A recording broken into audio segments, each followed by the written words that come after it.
open. We're going.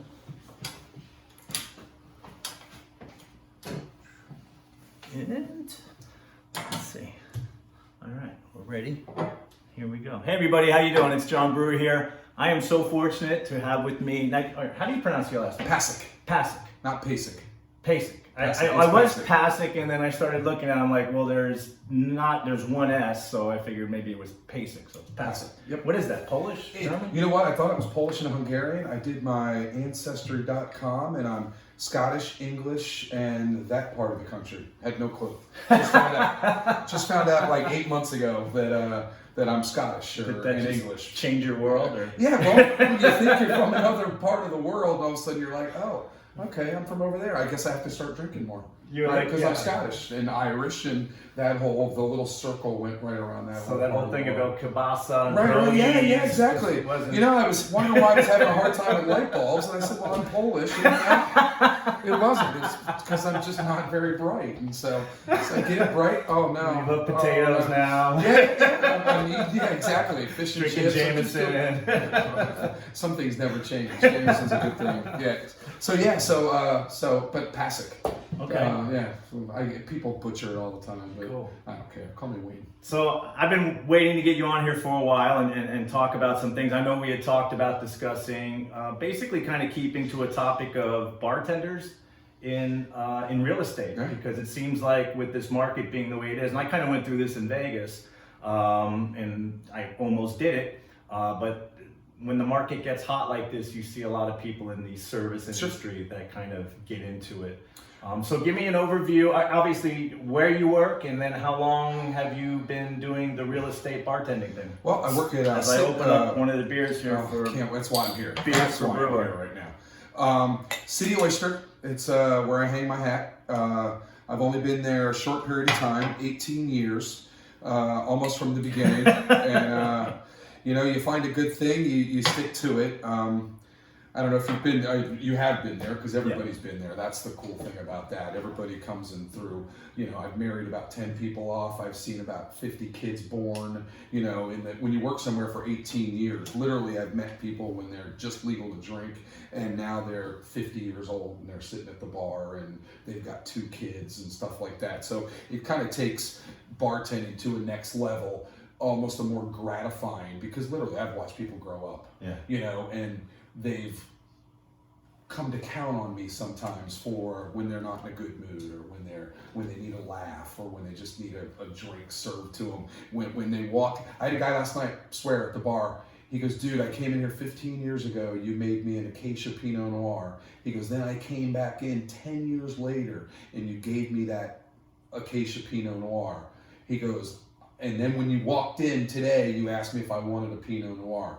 And he goes, I'm blown away by it. Yeah. And it's, you don't remember them all, but sometimes when you do, it's pretty awesome. And he just came over and said, thank you for that. And that's awesome. Yeah. You know what I mean? That's kind of, it's almost like the real estate thing. When you put somebody, you ever talk to somebody put in a good house and then 2 years later, they're like, dude, I couldn't be more happy being in this house. Yeah. And I'm almost positive you and I, that's why we do it. Yeah. I always tell the joke, when I worked locally, one of the houses I sold was a pretty good sized house. And I think my commission check was in the office for about 3 weeks. Just because, it's, we all do everything for the, we do it for the money, but it's not the big thing. Right. It's not the, and the work would call me, hey Wayne, you got a check here. And I'm like, hey, I'll come get it. Chevy Chase from Caddyshack. Here's a check for $100,000. Keep it. Yeah. So cheers, it's, cheers, brother. Absolutely. Thanks for having me. Thanks for coming. Cheers. Oh, anytime. I've been wanting to hang out with you, just because I like what you're doing.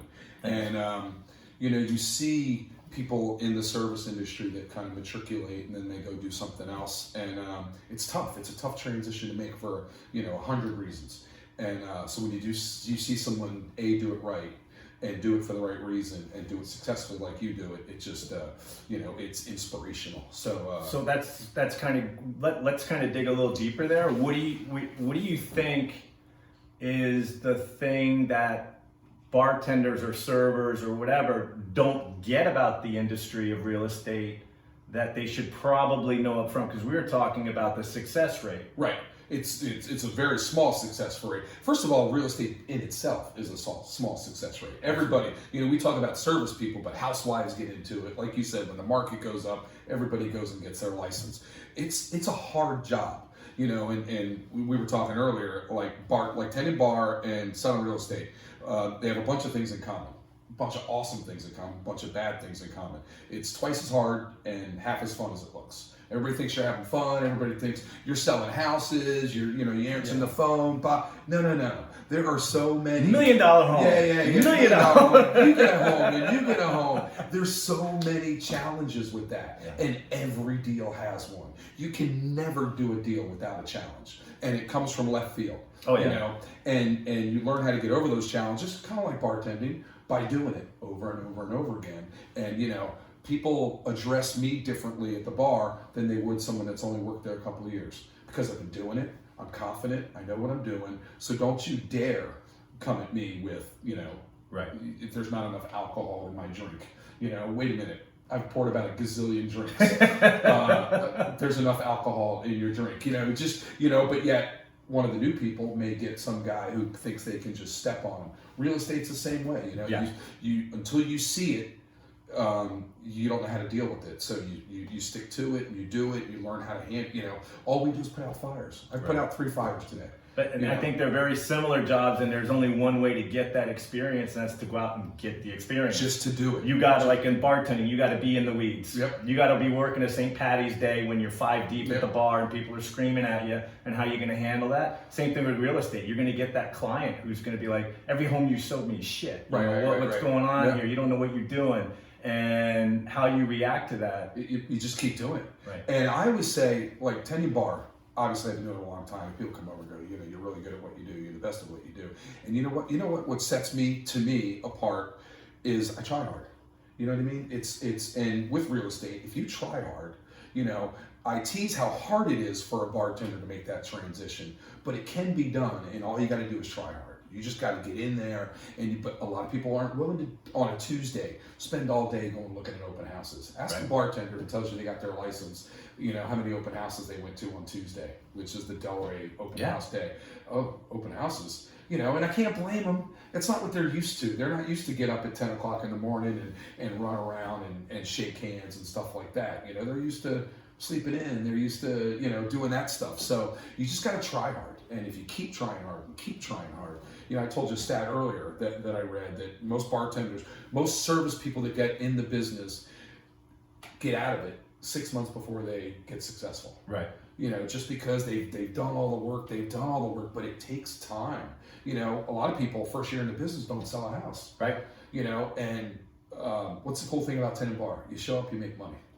Right, instant gratification. It's the one job. You walk in with empty pockets, and if you go in and you're busy, you're walking out with a good amount of money. Right. Real estate's not like that. It could be, a lot of people go a year without selling a house. Right. How do you do that? Right. So that's awesome, which is why I'm still at City Oyster. I'm still selling a lot of houses. I like doing I like both jobs. So how do you balance those two? Do you have like a kind of a... Well, I'm blessed at City Oyster because I get in there early and I leave before. It's not a 2 o'clock in the morning kind of place. It's not a, there's about 3 or 4 of us behind the bar. I'm the first one in, but I get to be the first one to First leave. in, first out. So everybody goes out after work. I go home. Right. I go home. I think that's important. I chill out for about a half hour. I go down and I'm up at 6:30 every morning. Got my to-do list, go to the gym, take care of things. You just gotta balance. And that's one of the challenges, because most people you meet, if you're good at your bartending job, they look at you as a bartender. You're the most awesome bartender in the world. Well, if you're selling real estate, I don't want them to think I'm the most awesome bartender in the world. I want them to think I'm the most awesome realtor in the world. Right. That's hard to do. Think about it. You've been going to the same bar for 10 years. If all of a sudden one day you showed up at your listing and the guy that's been serving you drinks for 10 years answers the door and is showing you the property, you're like, this is kind of weird, You just don't, and so your job is to try to get people to look at you in this, not that. And how do you do that? Basically, you always got to remember you're branding yourself. So you always got to stay true to your brand, act professional, show up, be on time, Know your product. You know, knowledge is the key. You know, you talk to somebody, you can tell if somebody's throwing crap at you. Right. Or you can tell if somebody knows. If you meet John Brewer and he tells you dirt's going for $45 a square foot, and you talk for 15 minutes about that, you leave there going, John Brewer knows what he's doing. Right. And if you leave, you know, or if you leave there and the guy goes, I think there's a condo down the street you look good in. I don't know if it has a pool. I don't know what it does, but you'll be, you know, you're like, okay, all right. Maybe you don't know the business. So it's knowledge based, right? I mean, it's just, if you're a salesperson, when you're behind the bar, you know everything back there. You could probably close your eyes and pick up a bottle. Right. Yeah. It's got to be like that in real estate, right? You gotta talk to somebody, and you've got to be able to tell them what's going on. People ask me all the time, "How's the market?"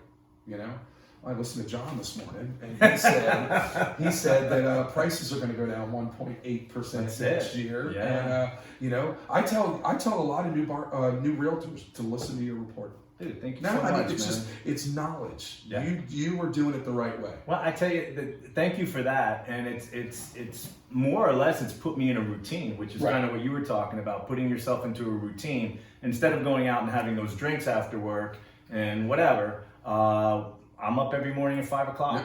Yep.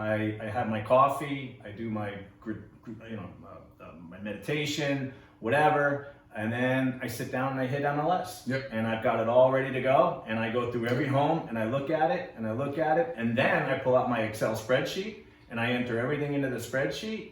And that routine. Yep. That's how you get the knowledge. Suddenly you know. Somebody asks you, and all of a sudden you look, and sometimes you go, oh wow, how about that? You know, I knew the answer to that question.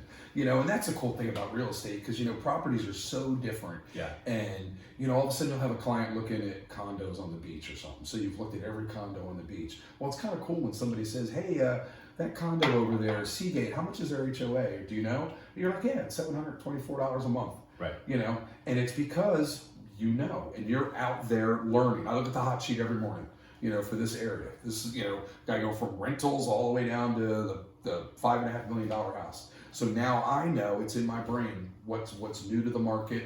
You know, if you look at that hot sheet, you learn a lot from that hot sheet. Right. Who's listing what? Who's working? You know, who's working hard? And you can almost tell the prices. You know, they're listing it, so it might be a little high. They're listing it, so it's spot on. You know, like you always say, Brian Bowles, 999. So you're like, oh, you know, sometimes you can see that, and you know Brian's listed it. Yeah, exactly. You know? I can always tell. Yeah, you can always tell Brian's listed it. So it's, you know, but it's knowledge based, and it's like any other job though. You just go out and get the knowledge. Any sales job. So I started playing poker again.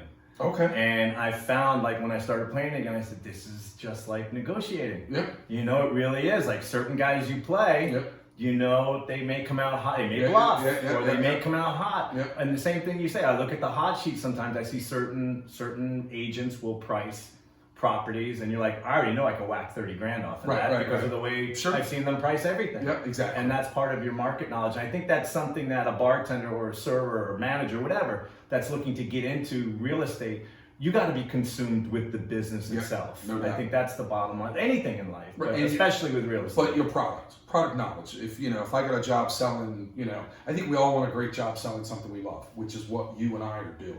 We're selling something we love. You know, when you watch your report, you know, by the time you're done, John loves Delray Beach. How can you not? It's the best place in the world. And so you're selling something you love, but if you love it, you got to know about it. Right. And that's the key. You got it. It's product knowledge. It's just, I can't tell you. And bartenders, look, I'm good with people. I'll be a good realtor. No. That's one. That's one. One. And that's actually number 10. Yeah. You know, for the most part, it's product knowledge, it's organizational. And, you know, we've all got strengths and weakness. I wish I could be more organized. You know, I do the best I can. It's a constant battle. But, you know, but good with people. I mean, you kind of do have to be good with people. But I tell you what, I've met a lot of realtors that are awful with people. And they're very successful. You know what I mean? Because they're just no bones about it. They're not afraid to tell you that's how much it's costing. You know, they're not afraid to do that. I've dealt with those. Yeah. You know? Oh, no doubt. And I've had people that I've been there, you're a little too nice to people. I say, you know, I get the same thing done. Right. I just do it in a different way. And I do it like you do it. There's a line. I'm going to be so nice to you until we get to that line. I had a lady the other day sent me a text and I was nothing but nice to her, and all of a sudden she just kind of crossed that line, and I sent her an email. I said, look, I've been nothing but nice to you through this whole thing. I'm doing what I can to make this deal work. Don't you dare put that out there, because I'll stop now and we'll just play hardball. Our job, you and I got a deal. You're trying to buy something, I'm trying to sell. What's our job? To make it work. Yeah. That's it. We don't have to like each other. I want to like you, but our job is to make it work. Right. And whatever it takes to make it work. We don't have to beat each other up. Yeah. What's the definition of a good deal? Where both people leave happy, or both people leave. Yeah, so I was going to go. They go the other way. They feel like feel like they lost a little bit. But our job isn't. It's to put bring buyers and sellers together. Yeah. That's our job. Yeah. We are there to bring a buyer, and got somebody who wants to sell a product, and we got somebody who wants to buy a product. Yeah. And then after that, it's all the other work, which a lot of people don't get. Like I tell people all the time, when I put something under contract, you and I'll throw under contract. I think I commented on one of yours the other day. Now the hard work begins. Yep. Because that's the cool part. I love this house. I'll buy it. Oh, good. I like you. That's a good price. Sell it. And now we've got the work's just started. 5 other people, mortgage broker, and an appraisal. There's nothing like an appraisal. You could sell a house and be happy. The appraisal, if it doesn't come in, done. Just had that happen. Yeah, I just had that happen. Yeah. I'm doing a deal over in Lavers. Mm-hmm. It used to be Lavers. That was actually one of my first jobs, was sweeping the lobbies at Lavers when it was. I love Lavers. that area over there. So that's an awesome. San Tropez. I'm doing a condo in there. And exactly that, it appraised at like 10,000 less than the offer, and so we met in the middle. Right. But he originally turned us down, said he had another deal, and then called up like a week later, and it's back on again. Right. And now it's like, okay, scramble everybody, convince the buyer to get back in again. Right. He's now in Colorado. Right. Yeah, well, I've kind of moved past. Well, this was the place that you wanted, right. And remember that view, right. Overlooking the lake, and da da da da. All right, you know what? Let's come in at this number. Which is where your people skills come into play, because you gotta talk to somebody, you gotta be honest with people, you gotta let them know. But which I guess comes from dealing with drunks, because I know that's one of the. And I'm not saying people that need to be kicked out. Sometimes you get people that just overserved, or they're just feeling their oats. There's a couple people that are going to get. You can't just walk up to everybody. You need to calm down, man. Oh God, that doesn't work. Oh God, no! You take their drink away. You throw them a water. Right. A lot of times I'll make them a water, and they'll go, "Are you saying I need to drink water?" And I'll go, "Why don't you drink a water before you get your next drink?" And like I said, when you've worked there long enough and you do it, and they know you mean business, okay.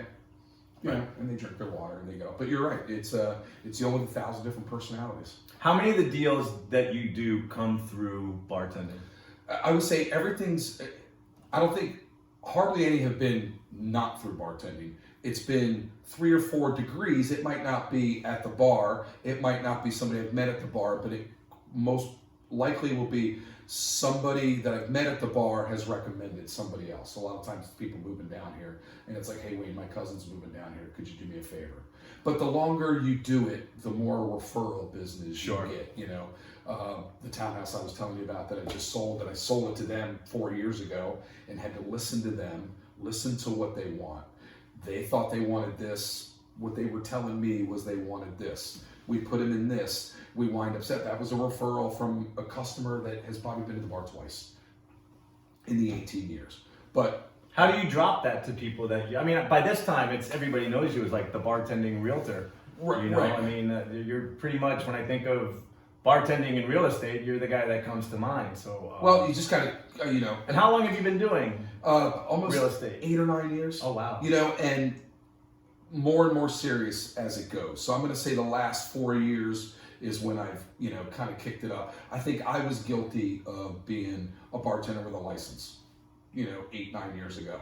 And then about 6 years ago, it became a 60-40 type of thing. And now I hope it's 70-30, the real estate thing. Right. And the goal was eventually, although I like what I do, it's fun to meet people. I miss it. We work, everybody does, everybody good at it misses it when they get out. And that's the tough part, it's because it's a sacrifice. I work 4 or 5 nights a week, so I don't get to go do, you're getting up at 5 o'clock in the morning. I wish I could get up at 5 just because I, went to bed at midnight. So you're still working 4 shifts, 5 shifts? I do 4 shifts a week. Wow. Yeah. And like I said, I still love it. I'm good at it. Right.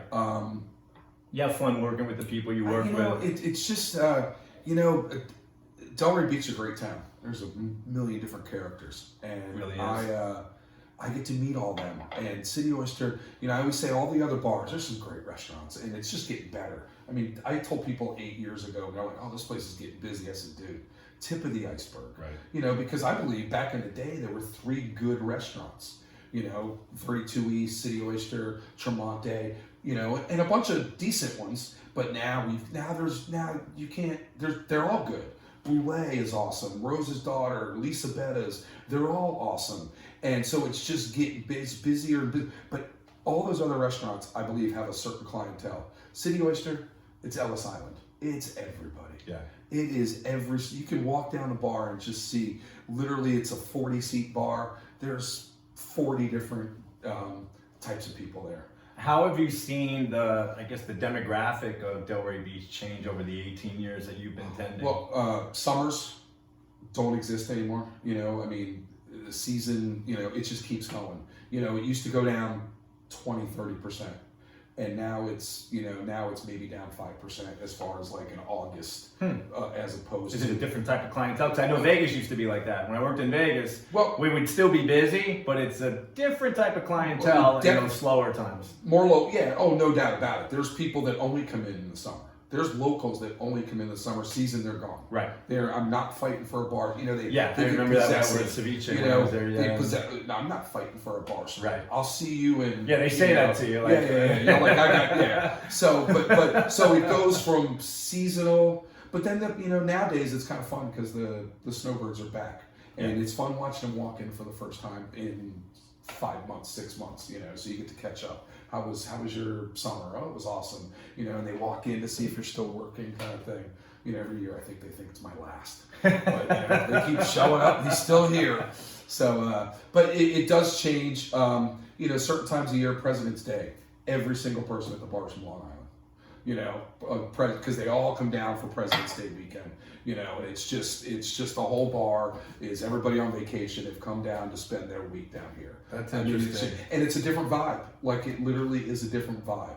It's kind of funny. We get a lot of. I'm a Long Island boy. Yeah, we get a lot of those. Levittown. We get a lot of those New Yorkers that come in. It's kind of funny because some of them still think that we're a small town. So they sit at the bar when they're talking to you. Yeah, and it is relative. We are a small town, but we've become more sophisticated. You know what I mean? We know. So you talk to these people, and every once in a while they'll hit you with this, like, hey, we're from New York. I mean, we laugh when somebody says, you know where I'm from, right? Is that right? Really? New York City? And it's just hey, Tony, check this guy. He's from New York. I mean, they honestly think that, and then there's this little thing where they think they can kind of, and then all of a sudden, like I said, it's fun being there for a while, where all of a sudden you walk up and they go, oh wait, this is your neck of the woods, aren't you? I'm not in charge, and I'm, kind of thing. But there are weeks when it's like that, and then right now it's awesome because you get all these families coming down for the holidays. Right. Thanksgiving is awesome. The week of Thanksgiving, it's all people that have lived here forever. Their kids are back in from school, and so that's an awesome fun time. Tonight's the Christmas tree lighting. How much fun is that going to be? The whole town gets taken over by kids and families. So it's a fun time. That's what I love about the city. There's literally something for everybody at a certain time. Right. And I was just doing that the other day. I actually did a thing on my Facebook Live is all the different, so I rode down the other day and I rode down the Marina District. And I'm like, that's a totally different lifestyle than Lake Ida. Yeah. And then you look at Cannery Row, and that's a totally different lifestyle than what we have here in Lake Ida. And then you look at out west, and it's and then you look at the beach. Something for everybody. Yeah. Something for everybody. The tourist or the guy that's back and forth that just wants a condo, and we go over to Lake Labors. Because that's a great spot to put somebody that's just, down for 6 months and they want to, something relatively inexpensive. But you're right, and that's kind of the cool thing, because as you're talking to a prospective client, you can kind of figure out where they belong. Yeah. You know what I mean? Where you'd be perfect here. You know what I mean? And sometimes you get to tell them things that they don't realize. I put I have a pro golfer buddy of mine I put in Seagate Towers, and we looked at a billion different things, and I put him there. That dude could not be happier. Really? He is so happy. Well, I think every that's time also part of the process is educating. Yeah, no doubt. Sometimes, you know, you're talking to your customer, they don't necessarily know what they want. Nope. And that's part of where your skill comes in. Like that. He told you, I want single family, I want single family. Right. And you're like, you know, you're telling me you like this, you're telling me you like that. Let me just show you something. Right. And boom. Yeah. Oh, thank God. So, you know, and you and I have talked, and the great thing about this town is, you know, people that move here think it's the greatest thing in the world. People that have lived here, you know, they've lived here 15 years, all of a sudden the traffic is this, the traffic is, and you're just like, I hear a lot of that. You know, but somebody moves down and they think it's the best place in the world. You know, it's awesome. So I had lunch the other day with a guy I went to high school with, and we hadn't seen each other in God knows how long. We reconnected, and Rec Rangers, which I love that place. Oh, sure. It's just, I'm so happy for them that they moved. I never went there because it was always so hard to find parking. Right. And now I go, you know, at least once a month. Yep. And every time I go there, you see the same cast of characters, same type of people. The food's great, amazing food.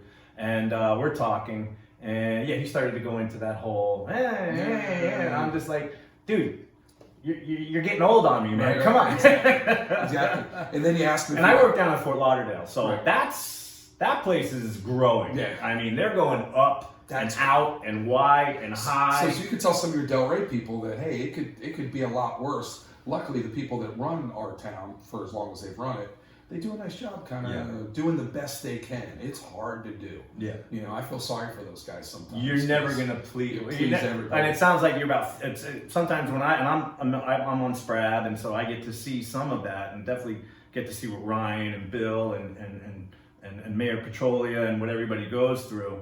And it's like no matter what you do, it's like damned if you do, damned if you don't. Yeah. If you do something that you think is right, and you know, we keep talking about like smart growth and how are we going to grow, but in a smart way. It's challenging. It is. You know, especially, you know, there's only X amount of land, and since we can't go up, which is awesome, we're all hoping that we never ever go up. Guys like you on the Sprab board are going to make sure we never ever go up. Right. But it's just, you know, there's only so much land, and these people are coming and they love it here. How awesome is it that people want to move to where you live? Right. You know, that's pretty awesome. You know, so it continues to get better and better. You know, I live off of by the tennis center over there, and it's just getting better and better and better over there. Mm-hmm. I love it. It's just it's a great town. It's a great place to do what we do, night and day job. You know what I mean? We get to meet so many people. We get to make people happy. It's kind of cool. So my first introduction to you was, and I guess this gives you an idea of like your personality, was the video you guys did. What was that, Valentine's Day? Valentine's Day, yeah. That's a pretty... How did that come about? You know, we had a guy that actually has a production company now, but he was a server. Brave Man, right? No, one Brave Man. Joey's gonna kill me because I can't think. But he had his own production company. Him and his wife. And we said, we're going to do a video. We had done a couple others. If you look, there's some kind of fun stuff on there, but they're much smaller. And Joey says, we're going to do this video. So he kind of had an idea of it, and we came in. And it's funny because, as most people know, unfortunately, I still get people at the bar, by the way, that'll be sitting there and I'll be talking to some girl, and some guy will go, "Hey, did you see Wayne on the video with no shirt on?" and you know, the girl's drinking her Cosmo, goes, "Excuse me? Yeah. Oh, let me show you." And pulls out his phone, and now she's looking at me crawling on the bar with no shirt on. But I always tell people, so we had this. So I remember, I think I had gotten in shape or something, and I was getting ready to come to do the video, and I was like, you know what? If I had to take my shirt off today, I don't think I'd mind doing it. So then we came to do it, and we're doing it, and we're having fun by it, and it's awesome. And Joey wrote this great little, you know, commercial. And all of a sudden he's like, "Hey, would you mind taking off your shirt for this one thing?" And I was like, "No, okay." And it's when you watch people watch the video, because it's the last scene, so they're watching it and they're laughing. You can see, that's funny. And then all of a sudden their eyes just go. You're like, "Oh, you know, I know what part they're on now." You can't unsee that. No. So, but it's you know, you're trying to brand yourself. You're trying to, you know, that. So what do you see your brand as? You know, someone who loves the town. Yeah. I mean, truly, Absolutely. you know, I want to sell real estate as an ambassador Right. to the city, Right. because I love it. I'm not going to put you somewhere where I love it. So that first, and I know people, so I know everybody. So we're going to be able to find some stuff. If you need this, and then I get people to buy it. Oh, I just moved here. I go, you met the right guy, you know. And because I'm going to introduce them to where they're going to get their haircut, where they're going to do. We've been here a long time. Yeah. We know a lot of people, and it's that ambassador. That's what I just. you know, that was the word that was coming yeah, in. and I just you know, I get people because I've been there all the time. There's times when somebody sits in the bar that's never been here before, and then they'll watch for the next hour, and I basically say hi to everybody that comes in. Hey, Joe. Hey, Bob, what's going on? Hey, Tom, here's your beer. Blah, blah, blah. And they're just looking at me like, what the hell is going on here? And they go, what are you, the mayor? I go, oh, I would never want that job, but I'll take the ambassadorship. You know, half the people you said hi to, they go, fuck off. Right. You know, Or the mayor. Right, exactly. I don't want her job. I don't want that job. I don't Yeah, want I'd her rather- job. And I get it all the time. You should be the mayor. No. But I'll be glad to be the ambassador. For sure. You know, and because it's an awesome place. It's so I stay true. I love the town. I know the town. And you know what? We might have a pretty decent day looking at property. We might enjoy ourselves. And Do you go outside of Delray at all? Or? Oh, I just sold something out in West Boynton. Okay. You know, basically that's almost by referral kind of thing. You know, I like to focus on what I know. You know, I've had people ask me, "Hey, can we go to Fort Lauderdale?" Yeah, and I tell them flat out, "Yeah, we can go." You know, but that almost makes It's me not my wheelhouse. Right, that almost makes me an average realtor because I'm going to look on the MLS and I'm going to pull up what you told me to pull up and I'm going to get the listings, but I'm not going to know as much about it as I know what's going on here. Mm-hmm. And I can do that, and you know, you never want to say no to a client, especially in these times. You know what I mean? But I prefer to sell what I love, and so that's it. And like you know, I was thinking about it. My listing presentation generally. You know how they do the iPads and you got to go with the flip charts and stuff like that. I'm gonna clean your home. Yeah. Take a professional picture. You know what I tell them? I say, you know what? Here's what the house is worth. You know. If it's an appraisal or a CMA, I've got an appraiser on my team, so I can do an appraisal. Here's the appraisal, here's the CMA. This is what your house is worth. People are going to say all sorts of other things, but this is what your house is worth. I've lived here 100 years. My appraiser knows what this house is worth. Now, you got to take that and you got to pick somebody that you can enjoy talking to on a daily basis for the next 2 months. You know, because if you don't like the person, if you don't, you know, that's what you got to do. Yeah. And you know, I'm going to tell you the honest to God truth a bunch of times. We got to lower the price. We got to clean out your garage. We got to do this. It's not going to sell unless you do this. But if you can meet me in the middle and we can enjoy this, then I think I should list your house. If not, you know, John Brewer listed. I get something else to list. You know, but that's you know that's what I do. So it's you know we're going to enjoy it. I know what I'm talking about, and I love it. Yeah. So let's find you something. Let's find you something good. And if not, meet me for a cocktail. I'll buy you a cocktail at the bar, and I'll introduce you to some friends, and I'll get you all lined up. So I had a guy in an open house at a townhouse I was selling about a month ago, and he came in. Him and his girl looked at it, and they liked it, but weren't sure. You know, they just moved here. They're just kicking a bunch of tires. That night, he walked into City Oyster.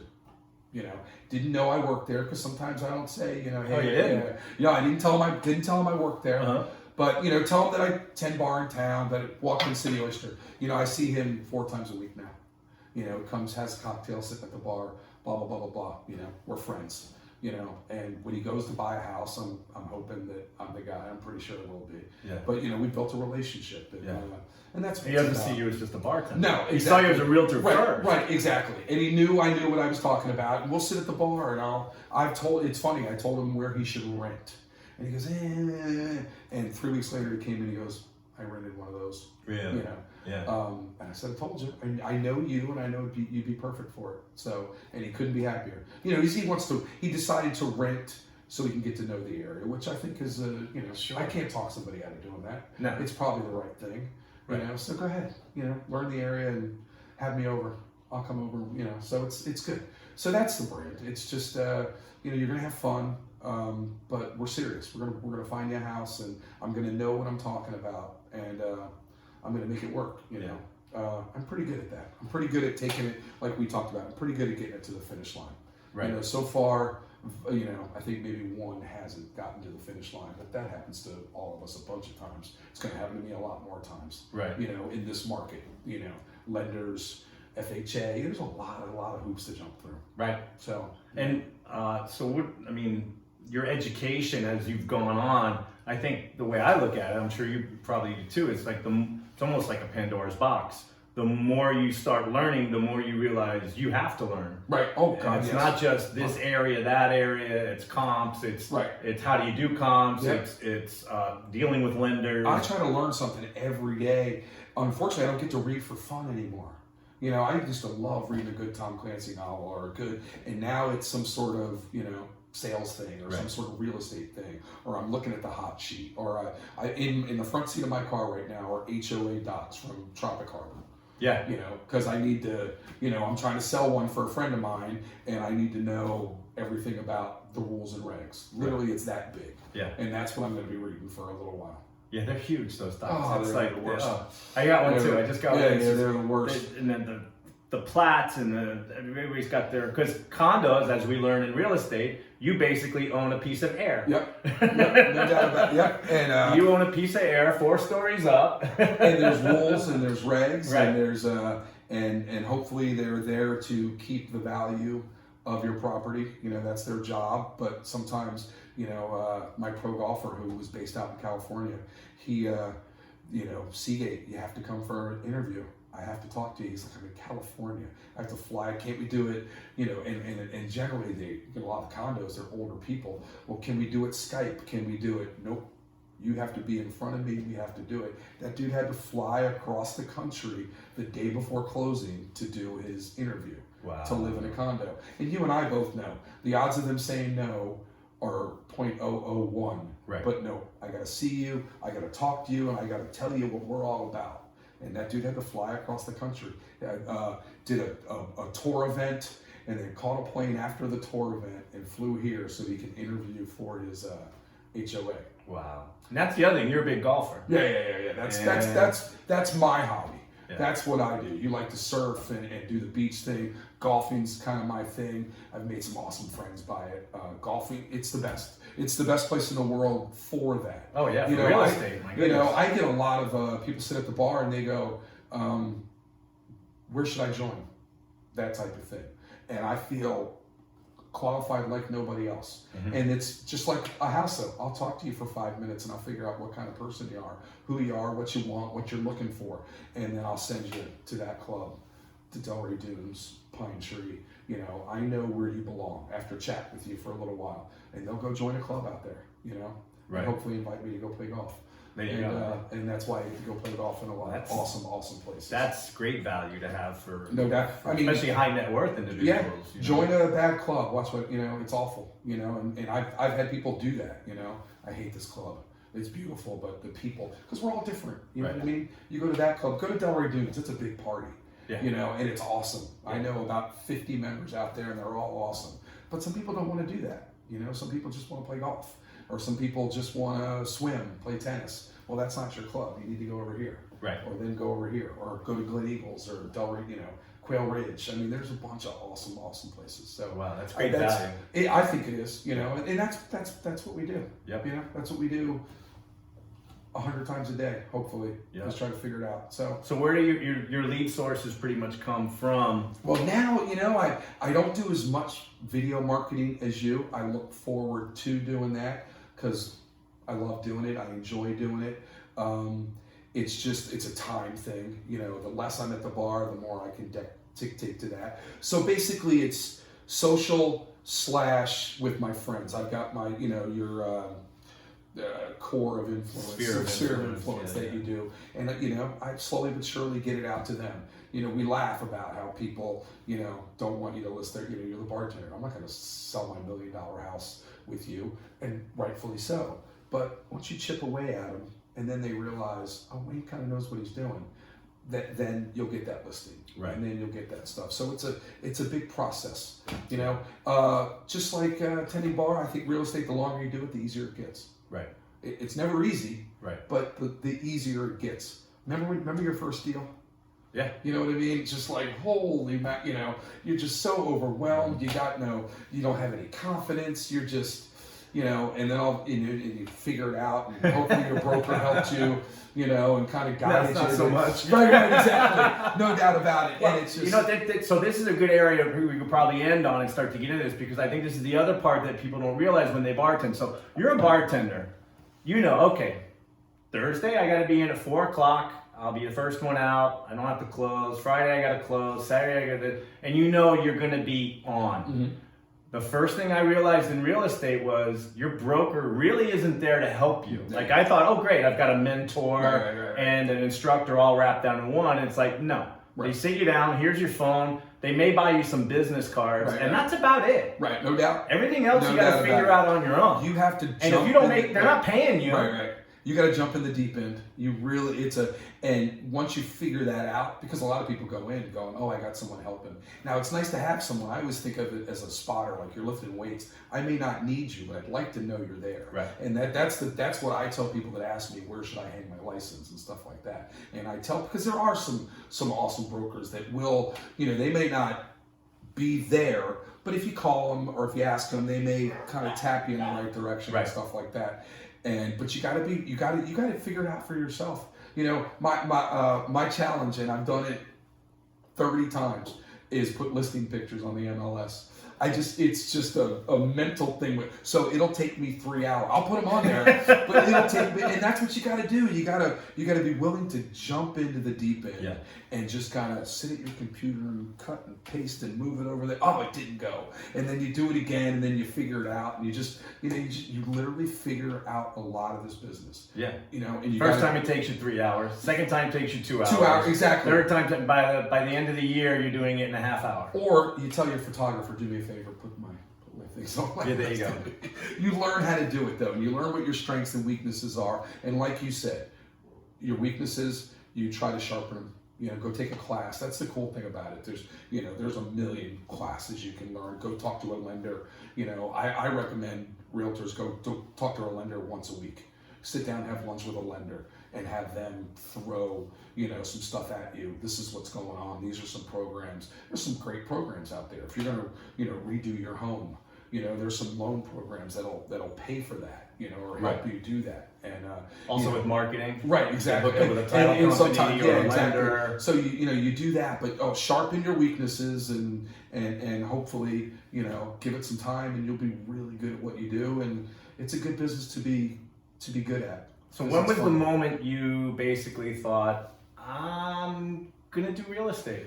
I'm trying to think. You know, the older, you know, I've been doing the bartending for a long time. 32 now, right? Yeah, I'm 32. 30, and but I'm trying. You know, all of a sudden, you know, I don't know, because I think it just comes to you. All of a sudden, it's like an aha kind of moment where it's like, you know, sometimes you'll talk to an old realtor and they'll say, you know, you got to do it full time. Well, let me side back. Do you remember Jack De Niro? Sure, I love Jack De Niro. So that was the guy. So I started with Parkview. Okay. And speaking of mentors and people that helped me, Lindley, Fraser Glenn, and Bill Morris, people like that were very nice to me. Any questions I had, no matter how busy they were, they always kind of helped me out. So dealing with Bill Milmo, who was the CEO, and Carl DeSantis. Right. Amazing man, very nice man. Used to come visit me at Ceviche all the time. If you ever get into real estate, you're going to come work for me. I said, okay. But they would tell me the Jack De Niro stories. And Jack was like social media before social media existed, which was basically going bar to bar, I guess. Right, yeah, no doubt. Jack was awesome, and he was good at that. And what an awesome guy. Yeah. And that's just it. Jack couldn't sit at your bar and walk away and you not love him. Really? You know, I mean, he was just a good. I never met him. He was so awesome. He really was. Yeah. Like, I opened Old Calypso 20-some years ago, and he used to come in there a lot. He was a big banana boater. I worked at Banana Boat in the mid-90s. Did you really? You know, talk about getting your chops. Talk about, you know, I mean, that place, you could literally write books about that place. And so you got wait, hold on. In what way? Well, just because the characters, like literally characters that would walk in. The keys? Yeah, it's kind of very similar to like that kind of thing. Yeah. Who's the author that writes with all these? And I always want to tell it. And you look around City Oyster, it's the same way. Yeah. You know, it's just. Well, I'm a big fan of Tom McWayne. Right. Okay. 90 Degrees in the Shade. Yeah, stuff but, like but that. What's the other guy that's just like that? He's been Carl doing it for Hyacin. exactly. Yeah. It's the same thing. It's just these characters that you get that you're blessed with. There are times when my wife worked in the Keys, and she was my wife's very pretty. And she's a pastry chef, and she moved down to the Keys, and they said, "Oh boy, you're going to be real popular here. You got all your teeth." Yeah. You know, it's just, you know, that's kind of the, you know, sometimes we'll get our teeth kicked in at work at the night job, and then you'll get to meet a handful of some of the most interesting people in the world. Mm-hmm. And if they meet you halfway, if you meet them halfway, it's just, it's awesome. Yeah. You know, Delray, there's some characters. Yeah. Delray is some characters. Fort Lauderdale, I'm sure it's the same, but there's some characters walking around. Curtis, you know Curtis. Yeah. You know, riding his bike around. You know, I would say he's Huggy Bear. He's Huggy Bear from Starsky and Hutch. One day there's going to be a crime scene. He's going to pull the badge out. He's going to say, "I got this, everybody." You know, but he's just driving. He walks through the restaurant, talks to all the girls, walks out, got his gold teeth on. It's awesome. Yeah. You know, you don't get that. You don't get that anywhere else. Yeah. That's what I like. Is like having worked in New York. And bartended in New York, like I worked in the West Village and the East Village, and yeah, you had your regulars and your core. But I think in Delray, and you know, just from when I managed ceviche and you kind of get to know your regulars a little more, even the peripheral ones. Yeah. You know, I mean, it's hard not to. You know, it's hard to say no. You're my work relationship, and then you're my, you know, because there's a disingenuine. You know, if I like you, I like you. I really do like you, and yeah, I'll go out on your boat on Sunday, or I'll meet you down there, and we'll have some cocktails and stuff like that. So you get to meet a lot of friends. That's I'm awesome. blessed. I've got a lot of friends. Yeah. You know, just from doing it. Who knew? You know, bartending's one of those things you kind of wander in, and all of a sudden you start doing it, and you start doing it well, and you look, like you said, 30 some years later, you're still doing it, but it's been a rich life because of that job. So what was your first bartending gig? You know, funny story. There was a place on Hillsborough Mile called Charlie Brown's, just north of the 14th Street Causeway, but right on the ocean. And it was an old classic seafood steakhouse kind of thing. And I valet parked. I was 1985. I was 19 years old. And a buddy said, "You want to come valet park?" I said, "Sure, yeah." And it was like $100 cash a night. I thought I died and gone to heaven. And but my personality came out. I had fun. I was nice to the guests. They'd get out of the car. "Hi, how are you?" And I had regulars valet parking. And one day the boss comes out to the valet stand. He goes, "Hey, I need to talk to you when you're done work." I was like, "Oh, I've done messed up. What I do now. What did I do?" And he goes, "How would you like to come in and work in here and work front of the house?" I go, "I've never done it before, but all right, you know, I think they make more money than I make out there." So, and I wind up, I did every job in the restaurant, served, tended bar, but that was the first place I tended bar. Literally, I had absolutely I went and took a course. You know, those little bartending courses, and I got back behind that bar and had no idea. And that's what I tell people that real estate. Remember your first day bartending? Yeah. You know, you don't know. You don't. You just got to stick into it. You know, you don't quit after a year because you can't figure it out. You keep going, and finally you pick up bottles without even looking. And so I started working there. I made more old fashions, more Manhattans. I love now old fashions are back. So it's kind of cool because somebody goes, "Do you know how to make an old fashioned?" And I want to say, dude, Basta. when I was 23 years old, I used to make about 100 a day. Right. So I know how to make an old fashioned. Yeah. And so you know, it's been a pretty cool. So how do you feel about this whole craft movement that's going on now? Yeah, well, you know, nobody sits at the bar now and doesn't ask for a cocktail menu. And as an old traditionalist, you kind of roll your eyes. Every 25-year-old comes. I mean, the only thing I don't like, it'll take them 20 minutes to figure out a drink. You know, right. What I like to say is, "Hey, you're not buying a house, but if you want to buy a house, I can get you one." But you know, they're looking at the menu and they're like, "Hey, I want to." So sometimes I'll show clients the day job. I'll show them houses and they're having a hard time. And I tell them, I go, "You know, when somebody can't decide what to drink, I tell them they're not buying a house." I said, "You are buying a house. Take your time. We're good. But you're ordering a drink. Come on, let's go. What do you want?" Kind of thing. Yeah. And so I don't mind it. We're high volume, so we keep the cocktail list. It's awesome, right. but it's 4 steps, and you know, because you gotta be able to make it fast because I don't have time. You know, there's a great restaurant Lake Worth that does that, but it took me 25 minutes to get a drink. Right. I don't know. I could have 2 drinks in 25 minutes. Right. You know what I mean? And sometimes, so I think there's a balance. I would prefer somewhere in the middle type of thing. Right. You know, because it's all about customer service. You know, and I think sometimes the craft thing has gotten some people to take it a little too serious. Right. You know what I mean? Mm-hmm. I want to drink. I don't want to wait 30 minutes while you're over there with the dropper.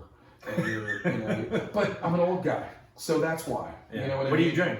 I love whiskey, tequila. My favorite drink, or what I drink now, is super simple: muddled lime, tequila, shake it up, strain it over ice. There you go. So it's just it's clean, it's good. Yeah. That's simple.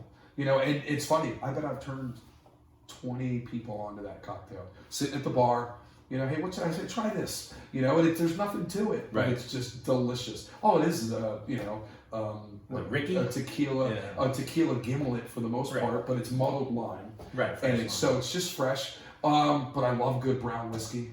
I love good single malts. So I'm a firm believer in win and run. Yep. When, you know, if I'm at the beach, it's a Corona. If I'm having a nice dinner, it's a red wine, or it's. I remember I was out one day. We were actually in Vegas at Steve Wynn's Steakhouse. Sure. And a wine company was hosting us, and we're all there. And all of a sudden, somebody says, "Wayne, what are you having a drink?" I said, "I'll have a Macallan 12." And my friends are like, "Who are you? What just happened to you?" And I was like, "What? I like good single malt Scotch." You know, so I'm a total, you know, steakhouse. You know, what are you gonna do? Right. Nice little single malt Scotch. Enjoy my steak. So it depends where I'm at. You know. Right. I can, you know, I don't do the pina coladas anymore. I don't do the sweet stuff because, you know, I can't take it in the morning. That's it. You know, the hangover thing. But for the most part, That's the thing. I moved to tequila too because there are less hangovers. Yeah, it's a cleaner, and I never thought that until, you know, I had a couple one night and I was like, I feel okay. Yeah. And then morning. people say that, I mean, what I've read, it's the one liquor that's not a downer. So right. it's literally a natural plant. So it's almost it's not a downer, not quite an upper, but it's not a downer. So you're not going to get that kind of crash that you get. Any particular kind of tequila? Or? You know, and Casamigos is awesome. My wife loves that. Michael just came out with something, Cinco or something the football like player? that. I mean, the basketball player? You know how they all throw their name on a brand or something. But we've got a bottle of 3 bottles of that, a silver, and it's really good. Codigo, just George Strait just came out with a tequila, and Codigo is one of my favorite. There's like a rosé. It's aged in some barrels, so it's got a little rosé tint to it. So it's tequila with a little flavor to it, which is awesome. You know what I mean? Yeah. So that's kind of what I do at the restaurant. You know, it's funny. People don't, you know, oh, you're just trying to get me to spend money. No, I want you to enjoy yourself. Right. And have fun. Right. Same as real estate. Right. You know, hey, you're trying to get me to buy a bigger house or a nicer house. No, I just want you to be happy. Right. I know what you're looking for. So 2 very similar jobs. That's it. But a lot different. Absolutely. So yeah, it's all good. I think that's a great. I think we got the time about right. I think everything's about right. I think we did a lot of talking. I'm sorry. I can talk. That's all right, man. We may have to come back and do this again, but whatever you want. It's been really good to sit down and let you be the patron. And I get to be the bartender and let you talk as you enjoy it. Do I get to take some home? I think I got a bottle for you to take home, absolutely. And I have an IPA that's just getting ready to bottle right now. I just switched out. I usually throw like a little ice thing in there to kind of keep the temperature at a certain place. It's done fermenting, so we're going to get that going. Blake Burns, who I did a piece with, he's in the band. His dad's actually Dan Burns from Dan Burns Oldsmobile. You may know him from the bar. Yeah, sure. But yeah, he asked me to make an IPA, so I made awesome. an IPA. So that'll be coming out. Figure I gotta bottle it, and then it takes about it's gotta ferment, and then we gotta chill it for a week. So about 2 weeks away. Isn't it cool incorporating your lifestyle with your job? Yeah. You know what I mean? You get to, you know, you like to do that. You like to surf, and you know, so you get to incorporate both, and both jobs. For me, are like that. I get people at the bar that don't know what to talk about with me. You know, they haven't seen me in months. They were, how's the golf game? You know, because they just know that they can throw that out there. It's a safe question. They know nothing about golf. I could say, oh, I had a red green day today, and they're like, oh, that's awesome. That's so cool. That's so cool. But they know they can ask me, how's the golf game? Right. You know, with you, you know. How's this? Absolutely. When I talked to you on the phone today, did you go surfing this morning? And you're like, no. And basically in your head, you're like, there were no waves. Dummy. Why would I? Why would I go surfing? There were no flat. There were no waves. I was just like, all right, dumb question. But I know with John Brewer, I get to ask him if he's going surfing today. Hashtag I'm an idiot. That's all right, man. So good. Awesome to hang Thank out you with so you. much, Let's man. do it again, brother. Absolutely. Cheers. See you at the house. We're out, man. That was fun. You sure? Yes. Because we'll do it all again.